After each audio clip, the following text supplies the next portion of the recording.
Okay, सो आज हम बात करने जा रहे हैं chapter 11, that is buildings, paintings and books. Maruthasami एक बच्चा है और मरुतासामी जो है वो व्हील चेयर की मदद से चलता है। सो बेसिकली उसके भाई जो है वो उसको व्हील चेयर पर बिठा करके लेकर के जा रहा है एंड फाइनली ये लोग पहुंच जाते हैं कुतुब मीनार। ठीक है, Qutub Minar that was the famous iron pillar. अब मेटलर्जी क्या होती है? So metallurgy, ancient Indian metallurgist ने बहुत सारे मेजर मेजर कॉन्ट्रीब्यूशंस किए to the metallurgical history of the world. And archaeological excavations से हमें ये पता चलता है कि जो हड़प्पन्स हैं वो मास्टर क्राफ्ट्समैन हैं और उनके पास काफ़ी नॉलेज है कॉपर मेटलर्जी की। एंड उन्होंने ब्रॉन्ज मैन्युफैक्चर किया है by mixing copper and tin. और जो हड़प्पन्स हैं वो ब्रॉन्ज एज से बिलोंग करते हैं और उनके सक्सेसर्स आयरन एज से बिलोंग करते हैं।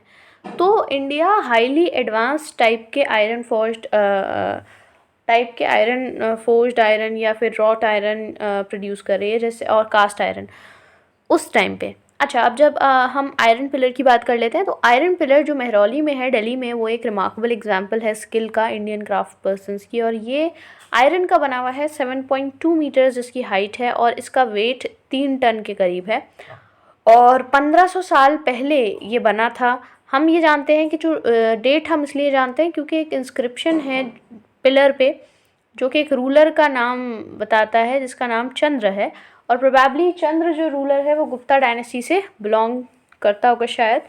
एंड इसके बारे में आपने चैप्टर 10 में पढ़ा होगा। एंड अमेजिंग ये है, ये फैक्ट अमेजिंग है कि जो पिलर है वो अभी तक रस्टिंग उसमें नहीं हुई है, अभी तक उसमें जंग नहीं लगा है। ठीक है, सो कोरोजन अभी तक उसमें नहीं हुआ है। That is very important and very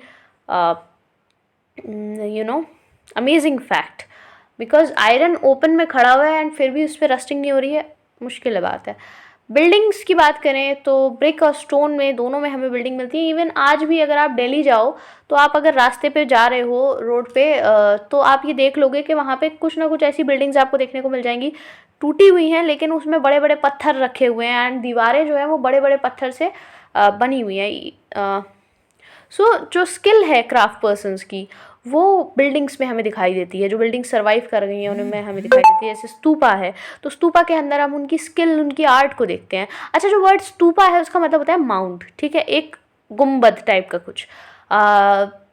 stupas बहुत सारे तरीके के होते हैं, राउंड, टॉल, बिग, स्मॉल।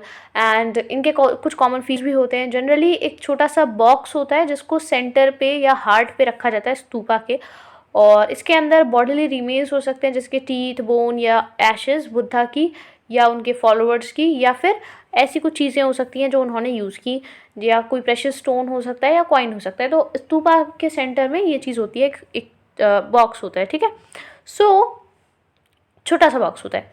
इसके अलावा जी इस बॉक्स को, जिसको रेलिक कैस्केट बोलते हैं, ये मिट्टी से ढका हुआ होता है और उस मिट्टी के ऊपर उसमें मड ब्रिक की एक लेयर लगाई जाती है, फिर बेक्ड ब्रिक की एक लेयर लगाई जाती है और उसके बाद में डोम जो है डोम लाइक स्ट्रक्चर बन करके तैयार होता है। कभी कभी उसको कार्व्ड स्टोन स्लैब से भी ढका जाता है। ठीक है, अच्छा जी, कभी कभी क्या होता है कि एक पाथ जिसको प्रदक्षिणा पथ बोलते हैं, प्रदक्षिणा पथा बोलते हैं, उस वो पाथ बनाया जाता है और स्तूपा के चारों तरफ, ताकि और इसके अराउंड रेलिंग लगी हुई होती है, यानी कि लोग इजीली वॉक कर सकें उसके लिए जगह होती है। और एंट्रेंसेस होते हैं इस पाथ में आने के लिए गेटवेज के थ्रू।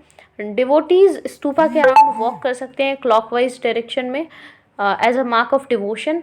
और रेलिंग और गेटवे दोनों ही स्कल्पचर के साथ डेकोरेट किए जाते हैं। अमरावती अगर आप मैप 7 पे देखोगे तो आपको पता चलेगा पेज 105 पे, और ये एक ऐसी जगह है जहाँ पे एक मैग्निफिसेंट स्तूपा एक्सिस्ट करता था। बहुत सारे जो स्टोन कार्विंग्स हैं स्तूपा को डेकोरेट करने के लिए, वो आज से 2000 साल पहले बने थे। दूसरी बिल्डिंग्स के जो पत्थर हैं वो ले जाए जा चुके हैं, अब वो काफ़ी खाली हो गई हैं, और ताकि आर्टिफिशियल केव्स बनाई जा सकें। और इनमें से कुछ जो हैं वो बहुत एलैबोरेटली डेकोरेटेड थे, जिसमें स्कल्पचर्स थे और पेंटेड वॉल्स थी। अच्छा, अगर हम ग्रेट स्तूपा की बात करें जो सांची में है मध्य प्रदेश में, तो स्तूपास, इस प्रकार के जो स्तूपास हैं वो होते हैं जिनको बहुत सदियों की मेहनत के बाद बनते हैं। लेकिन जो ब्रिक माउंड प्रोबेबली उसकी डेट हो सकती है to the time of Ashoka, हो सकता है अशोका के टाइम तक बनवाया गया हो ये ब्रिक माउंड, और जो रेलिंग या गेटवे है उसको बाद के रूलर्स के टाइम पे लगवाया गया हो। लेफ्ट साइड पे अगर आप देखेंगे तो आपको अमरावती से एक स्कल्पचर दिखाई देगा।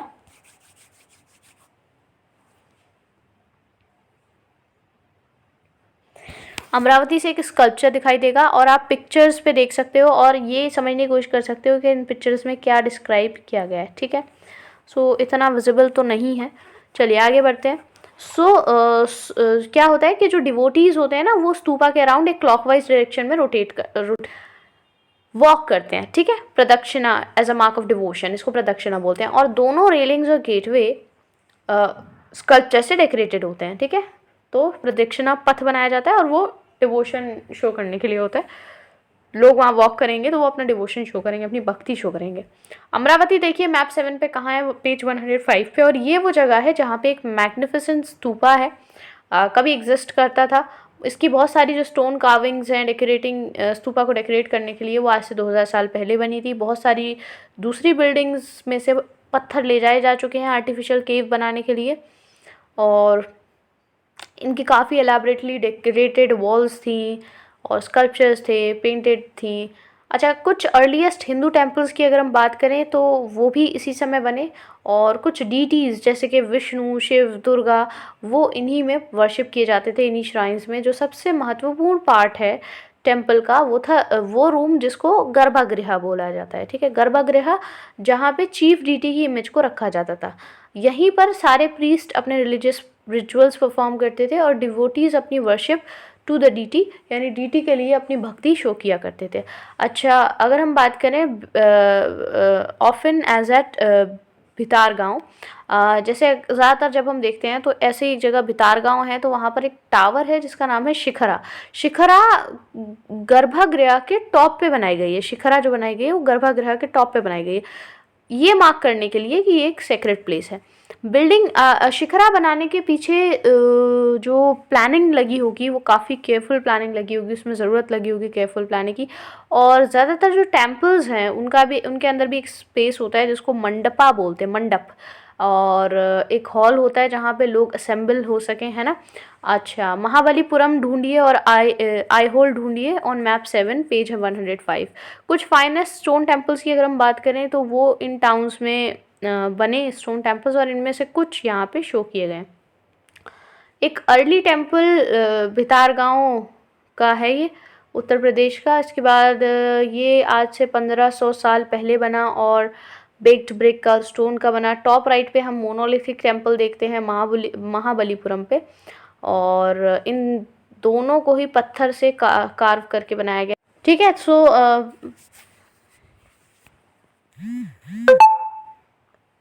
दोनों ही काफ़ी ह्यूज हैं, सिंगल पीस है स्टोन के, और इसीलिए इनको मोनोलिथ कहा जाता है। ब्रिक स्ट्रक्चर्स बनाए जाते हैं by adding layers of brick from the bottom to the bottom upwards, यानी नीचे से ऊपर की तरफ ब्रिक्स को अरेंज करके लगाया जाता है। और इस केस में जो स्टोन कटर्स हैं उनको टॉप डाउनवर्ड्स काम करना पड़ेगा।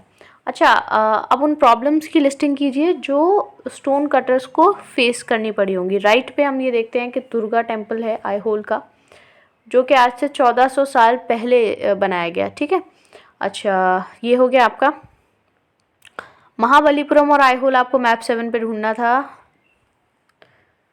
चलो, अच्छा, how were stupas and temple built. एक सवाल ये भी है कि ये आखिर बनाए कैसे जाते होंगे। तो बहुत सारी स्टेजेस हैं कोई स्तूपा बनाने की या कोई टेम्पल बनाने की। यूजुअली जो किंग या क्वीन है वो डिसाइड करता है कि अच्छा ठीक है हम ऐसा करेंगे, लेकिन हम एक टेम्पल बनाएंगे या स्तूपा बनाएंगे, लेकिन ये एक एक्सपेंसिव काम है। सबसे पहली चीज़ तो ये कि गुड क्वालिटी स्टोन का मिलना मुश्किल है ना। फिर उसकी क्वेरिंग होती है, यानी उसको ज़मीन से निकालना जाता है, उस पर उसको ट्रांसपोर्ट किया जाता है, फिर उसको जहाँ पे पहुँचाना है वहाँ केयरफुली पहुँचाया जाता है, फिर उसको चूज़ किया जाता है, नई बिल्डिंग के लिए जगह चूज़ की जाती है, वहाँ पे उस पत्थर को रखा जाता है। एंड यहाँ पे ये जो रफ़ ब्लॉक्स हैं स्टोन के, उनको शेप देना होता है, फिर उनकी कार्विंग होती है, फिर उनके पिलर्स बनाए जाते हैं, पैनल्स बनाए जाते हैं वॉल्स के लिए, फ्लोर्स के लिए, सीलिंग्स के लिए। उसके बाद में इन सबको प्रिसाइजली राइट पोजीशन में रखा जाता है। यहाँ एक जैन मोनास्ट्री है जो उड़ीसा से यहाँ पिक्चर में दे रखी है, और ये 2 स्टोरी बिल्डिंग है जिसको रॉक सरफेसेस में से तराश करके बनाया गया है। एंट्रेंसेस की तरफ अगर आप गौर से देखें, कमरे में जाने के जो एंट्रेंसेस हैं, ठीक है, जैन मॉन्क्स यहाँ पर रहते थे और मेडिटेट करते थे इन कमरों में, और किस तरीके से केव जो यहाँ पर दिखाए गए हैं वो बहुत अलग है from the illustration that is shown on page 14। And नीचे आपको एक स्कल्पचर दे रखा है from the national museum new Delhi. And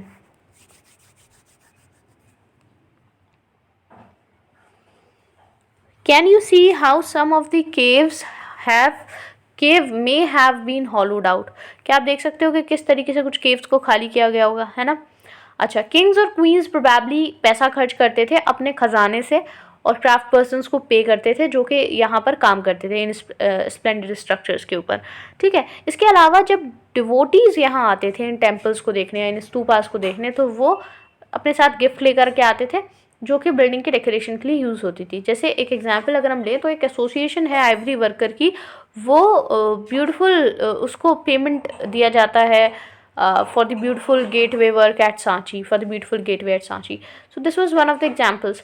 अच्छा, दूसरे अगर हम एग्जांपल्स लें तो मर्चेंट्स के लिए या डेकोरेशंस के लिए, फार्मर्स के लिए, गार्डन मेकर्स के लिए, परफ्यूमर्स के लिए, स्मिथ्स के लिए, और उन सौयों लोगों के लिए, आदमी औरतों के लिए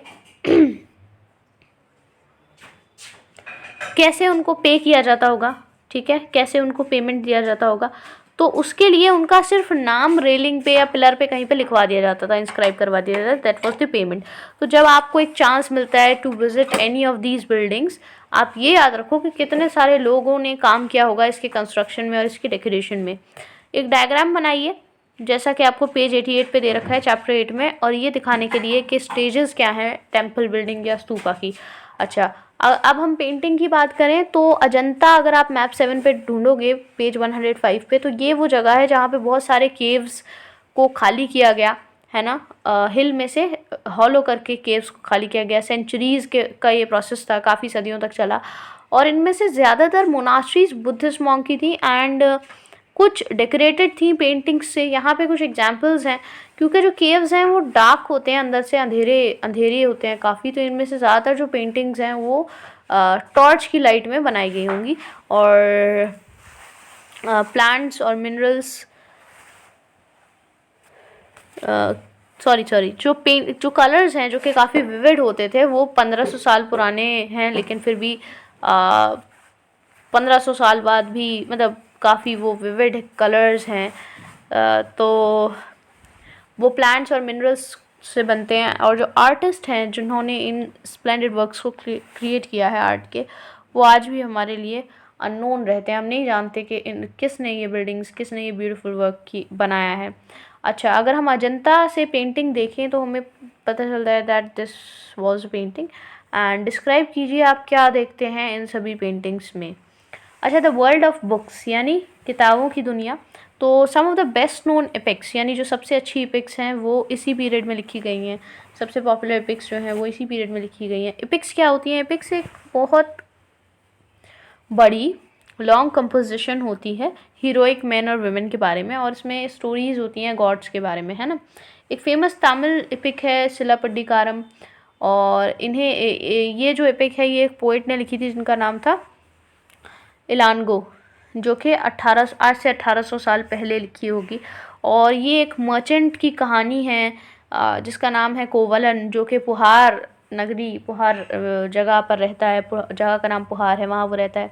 उसको प्रेम हो जाता है एक कोटिसन से, यानी एक दरबार की महिला से प्रेम हो जाता है।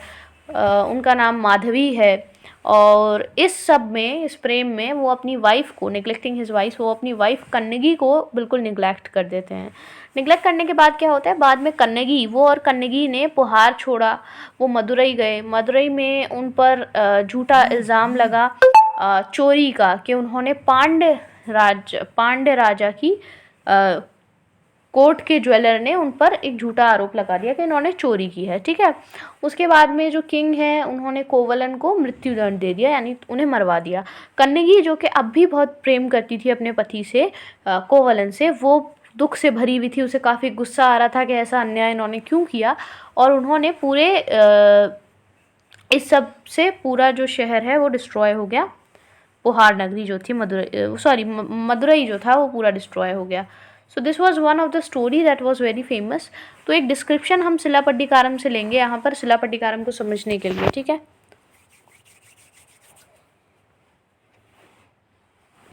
ठीक है। सो यहाँ पे दे रखा है कि किस तरीके से पोएट जो है वो कन्नगी के ग्रीफ को डिस्क्राइब करते हैं। O witness of my grief, you can not console me, is it right that your body fair than pure cold lies unwashed hair in the dust? Is it just that in the red glow of the twilight, your handsome chest, framed with the flower wreath, lies thrown down on the bare earth, while I remain alone, helpless, and abandoned to despair? Is there no God? Is there no God in this country? Can there be a God in a land where the sword of the king is used for the murder of innocent strangers? Is there no God? No God. सो कन्नगी के दुख का यहाँ वर्णन किया है लेखक ने, ठीक है।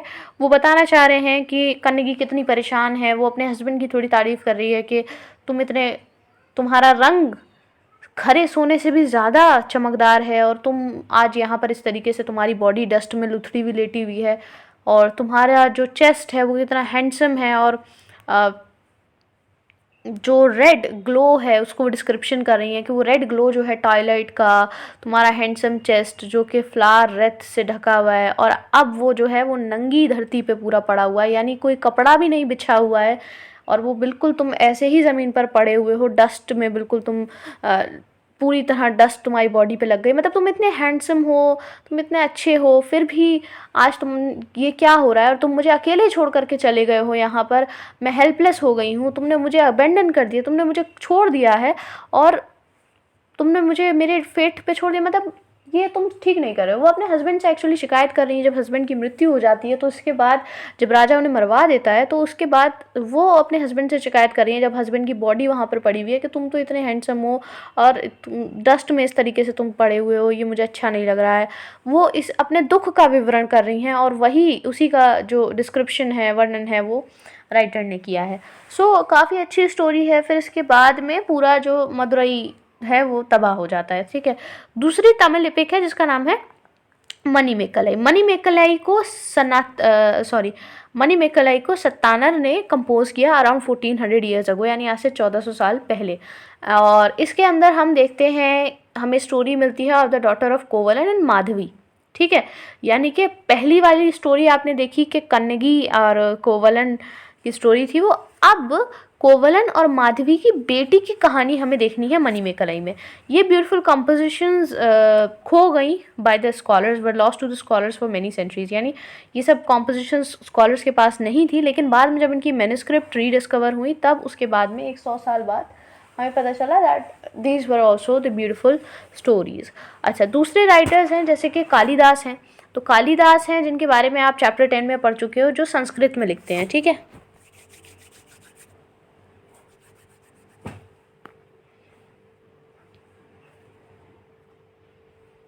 अ वर्स फ्रॉम मेघदूत।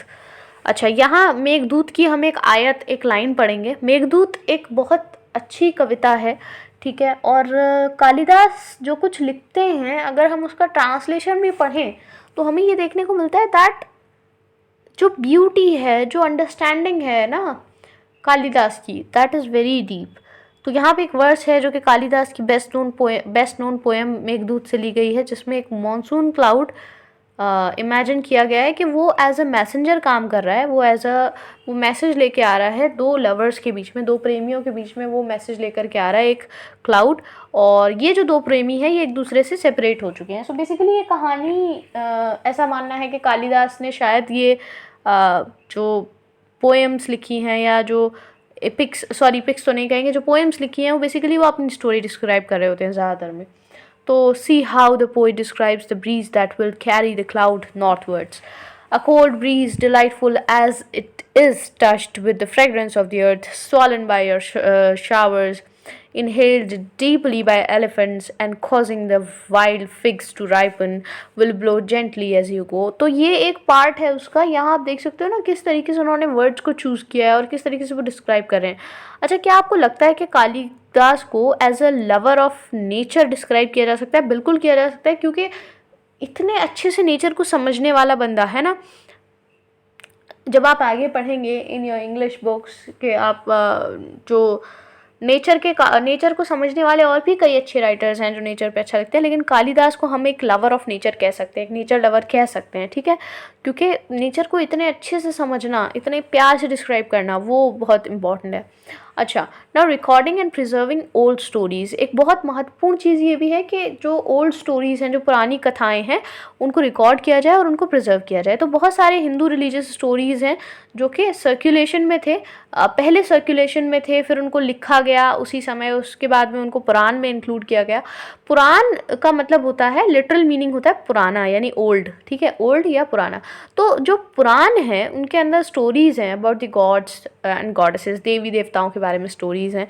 तो देवता और देवी कौन कौन से हैं, जैसे विष्णु, शिव, दुर्गा, पार्वती।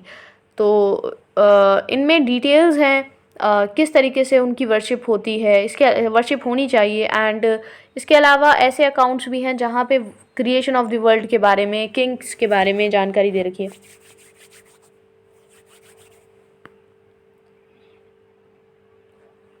जो पुराण हैं वो सिंपल संस्कृत में लिखे हुए हैं, है ना, और वो सबके सुनने के पर्पज से लिखे गए हैं, इंक्लूडिंग विमेन एंड शूद्राज, यानी विमेन और शूद्र सभी को ये सुनने हैं।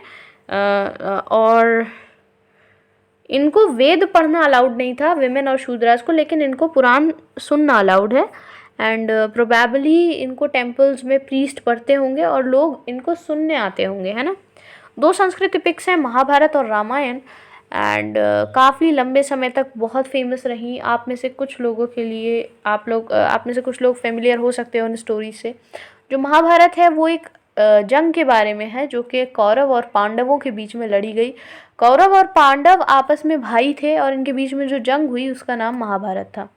अच्छा, ये एक वॉर थी और ये वॉर सत्ता हासिल करने के लिए थी कुरु साम्राज्य की और उनके कैपिटल हस्तिनापुर की, ठीक है। अब जो स्टोरी है वो एक काफ़ी पुरानी स्टोरी है, लेकिन इसको उस फॉर्म में लिखा गया है जिस फॉर्म में हम इसे आज जानते हैं। आज से 1500 साल पहले इसे लिखा गया, लेकिन पुराण और महाभारत दोनों ही जो हैं वो व्यास ने लिखे हैं, ठीक है, पुराण भी और महाभारत भी, वेद व्यास। अच्छा, जो भागवत गीता है जिसके बारे में आपने चैप्टर 9 में पढ़ा, वो भी महाभारत में इंक्लूडेड है। भागवत गीता में क्या होता है कि भगवान कृष्ण अपने भक्त और अपने दोस्त अर्जुन को समझा रहे हैं चीज़ों के बारे में, सो वो है भागवत गीता। अच्छा, जो रामायण है वो राम के बारे में है।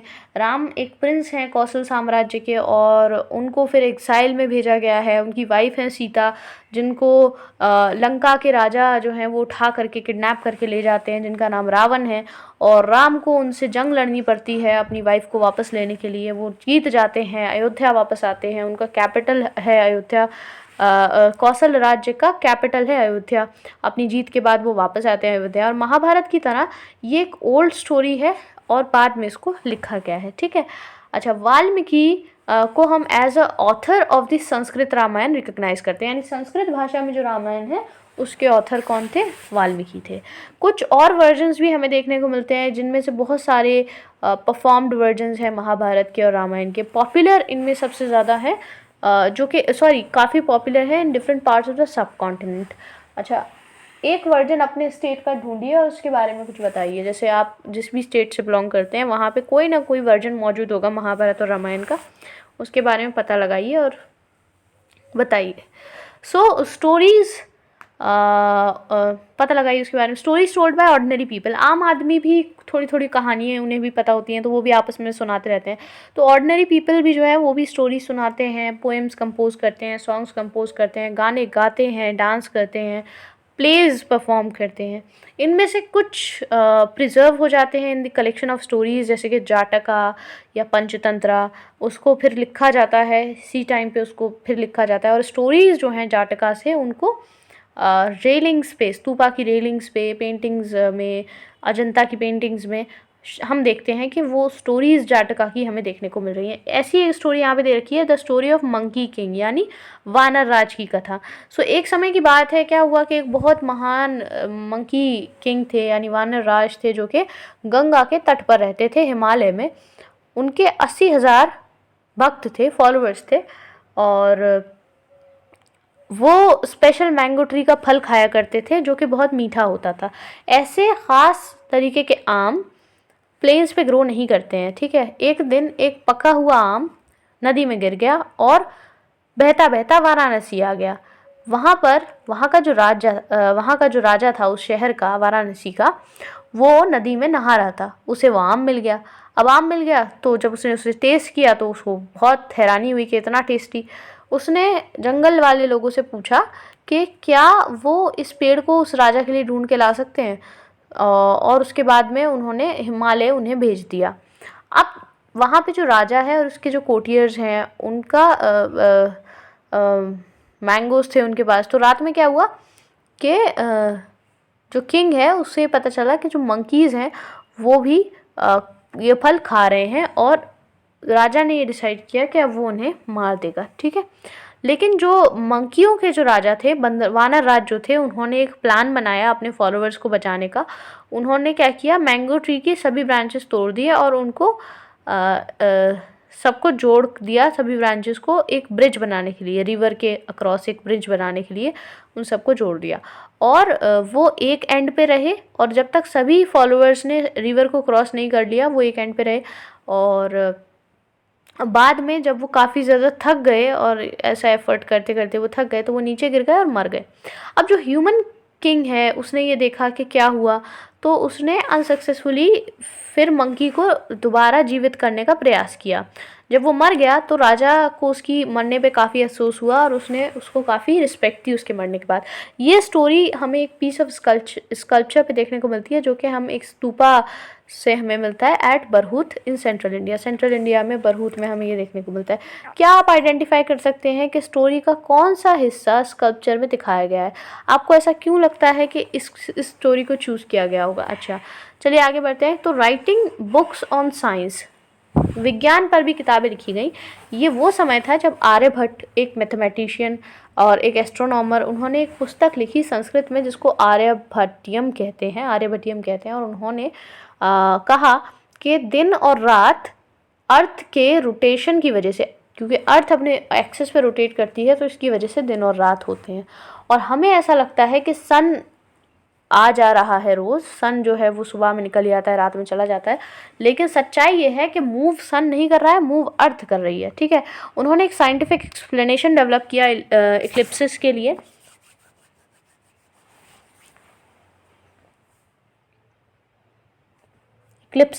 उन्होंने एक साइंटिफिक एक्सप्लेनेशन डेवलप किया और उसके बाद में उन्होंने एक तरीका भी निकाला जिससे वो सर्कल का सर्कमफेरेंस कैलकुलेट कर सकें, जो कि नियरली एक्यूरेट आया उसी फॉर्मूला के जिस फॉर्मूला को हम आज यूज़ करते हैं। अच्छा, वराहा मिहिरा और ब्रह्मगुप्ता और भास्कराचार्य, ये कुछ दूसरे मैथमेटिशियंस और एस्ट्रोनॉमर्स हैं जिन्होंने काफ़ी सारी डिस्कवरीज की। अब पता लगाइए ज़ीरो के बारे में, है ना, सॉरी, पता लगाइए उनके बारे में, थोड़ा और ज़्यादा पता लगा के आपको बताना। अच्छा, यहाँ पे ज़ीरो के बारे में थोड़ा सा दे रखा है। तो न्यूमरल्स यूज़ किए जाते थे पहले भी, लेकिन मैथमेटिशियंस जो इंडिया के हैं उन्होंने एक स्पेशल सिंबल डेवलप किया ज़ीरो के लिए। ये सिस्टम ऑफ काउंटिंग अडॉप्ट किया गया बाय द अरब्स और उसके बाद में वो यूरोप गया, और आज भी यही यूज़ किया जाता है थ्रू आउट द वर्ल्ड। तो जो रोमन्स हैं वो एक सिस्टम ऑफ काउंटिंग यूज़ करते थे विदाउट यूजिंग ज़ीरो। ठीक है, उसके बारे में ज़्यादा पता लगाने का प्रयास कीजिएगा। आयुर्वेद क्या है? आयुर्वेद एक well known system of health science है जो कि एंशियंट इंडिया में डेवलप हुआ। जो दो फेमस प्रैक्टिशनर्स हैं आयुर्वेद के वो एंशियंट इंडिया में हैं, चारक 1st और 2nd सेंचुरी से बिलोंग करते हैं और सुश्रुता 4th सेंचुरी CE से बिलोंग करते हैं। चारक संहिता जो कि चारक ने लिखी वो एक रिमार्केबल बुक है मेडिसिन पर, और उनके ट्रिटाइज में सुश्रुता संहिता और सुश्रुता बताते हैं अपने एलैबोरेट सर्जिकल प्रोसीजर्स के बारे में, है ना। तो this is all about that. Now elsewhere, यानी बाकी दुनिया में क्या चल रहा है। जब इंडिया में ये सब कुछ चल रहा है तो बाकी की दुनिया में क्या चल रहा है।